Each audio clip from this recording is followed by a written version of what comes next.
In this lesson, we will have a detailed look at the business process that has been defined for the digital twin for urban logistics in the LEAD project. On this slide, you see an overview of the business process, which is based on an analysis of all the business cases of the LEAD stakeholders. So, of all the policymakers and operators, we were evaluating their use cases and finding the common denominators that are hidden behind their individual applications. And this allowed us to generate a generic representation of the required business logic that covers all of these individual cases. And part of this process was to identify 3 individual processes which make up the general business process. This is the information process in blue, the execution process in green, and the decision process in purple.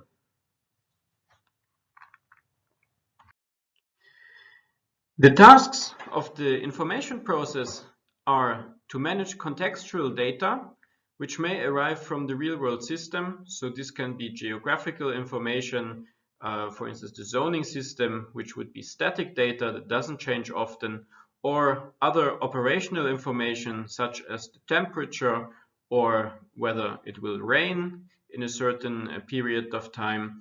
This is contextual information that can arrive at a digital twin. And there is specific information from sensors that we have, and there can also be APIs that we can access to gather new data which we will process in our digital twin and to which we will react in this digital twin. So this is the management and the detection of changes in inputs from the physical twin. But there's also another direction of communication where we want to send instructions from the digital twin to the physical twin. For instance, when we want to control in traffic management different lanes or traffic lights. So this is basically the inverse flow of information, and the information process is managing both pipelines towards and from the digital twin. Second, there is the execution process. In the execution process, the main task is to set up a modeling chain. This will be done by the users of the systems and by modeling experts. And these chains are sequences of models that need to be run to respond to a certain use case. Often this is not individual models that cover a whole use case, but there's, for instance, data preparation, then one model that prepares the data for another model, and then, for instance, an operational decision-making model which will find new routes for vehicles or occupancy for distribution centers. These modeling chains then need to be defined in a way that they react to inputs from the physical twin. So, for instance, if temperatures do change or if new demand arrives for the system, it should be clear which models in this chain need to be rerun in order to have a consistent state in the digital twin that is consistent with the physical reality. So the task of this execution environment is to react to those changes in the input data and execute the models that are necessary, also in the sense of having different versions of these models, different parameterizations, which can be used for decision making later on. The task of the third process, the decision process, is to make use of the data that is produced by the simulations, also to propose different scenarios and the corresponding parameter configurations that can be evaluated by the execution environment. And after information on these simulations has been obtained, there is a decision system which will be able to evaluate the different choices, also calculate KPIs based on the different model outcomes like emission or congestion, and also compare these outcomes with the current state in reality. So ideally, a baseline simulation should represent what we see in the physical world, and what if scenarios, future scenarios, should provide alternative pathways for the system, which could either be used just to inform the stakeholders.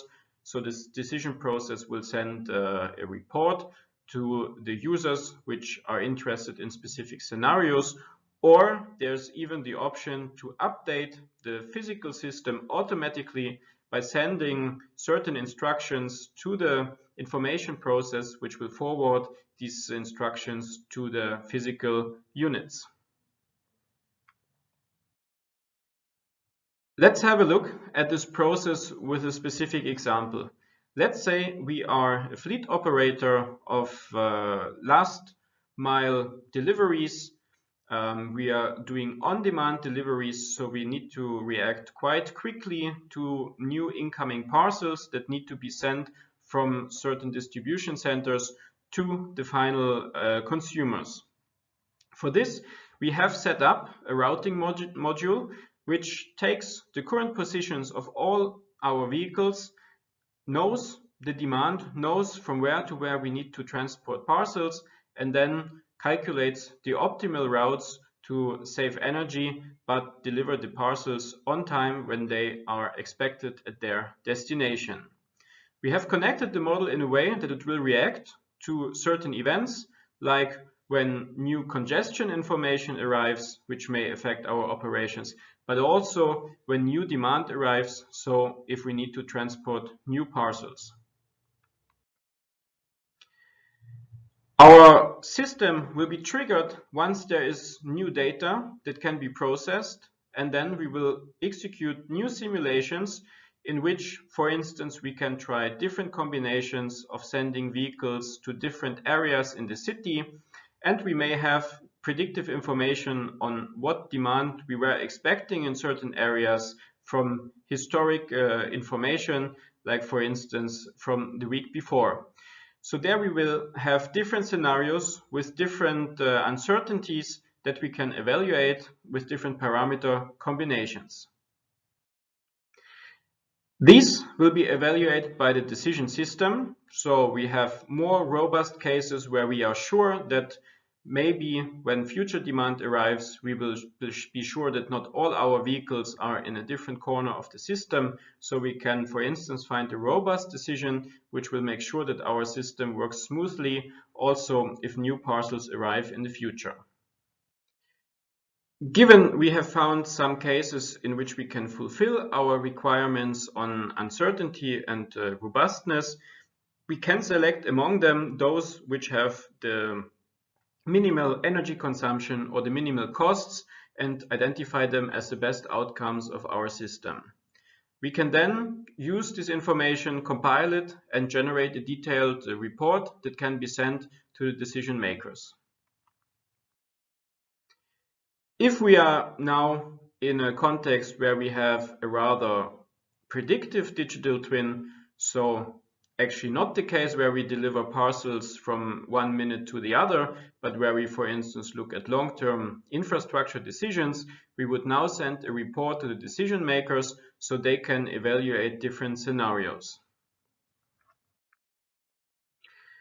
In our specific example for on-demand parcel deliveries, we, however, may want that there's an automatic update of the itineraries of the vehicles, so the drivers, they will be automatically informed about new instructions, which parcels they should deliver after another, so we can actually get the optimal outcomes that we have calculated in our modeling system.